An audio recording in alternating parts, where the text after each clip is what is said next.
तुझ्या मनात संभ्रम आहे.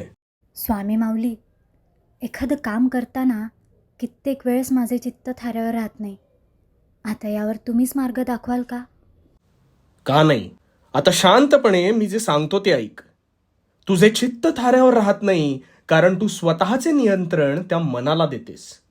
आणि ते जे सांगेल ते तू ऐकतेस आणि वाहवत जातेस. हो ना? अरे नौकेत बसल्यावर काही अंतर कापल्यावर समजा जर नौका थांबली तर ती का थांबू शकते?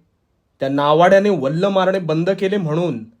याचा अर्थ त्या नौकेचा ताबा हा संपूर्णपणे नावाड्याच्याच हाती असतो. बरोबर ना? तसंच आहे, ह्या जीवनरूपी प्रवासात तुझ्या मनाचा ताबा हा तुझ्याच हाती असला पाहिजे. आणि हेच तुम्ही विसरता. आणि नकळत हा ताबा त्या मनाला देऊन त्याचे गुलाम होता. तुमच्या मनात उत्पन्न होणारा विचार हा कोणी तिर्हाईक व्यक्ती करत नसतो, तो तुम्हीच करत असता. ह्याचसाठी रोज सकाळी आता स्वतःला एक गोष्ट सांगायची, ती म्हणजे माझे मन हे सर्वस्वी माझ्या काबूत आहे.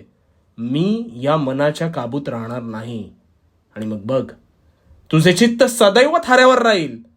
आणि काही वाटलंच तर भिवू नकोस. भिवू नकोस, मी तुझ्या पाठीशी आहे. भिवू नकोस, मी तुझ्या पाठीशी आहे.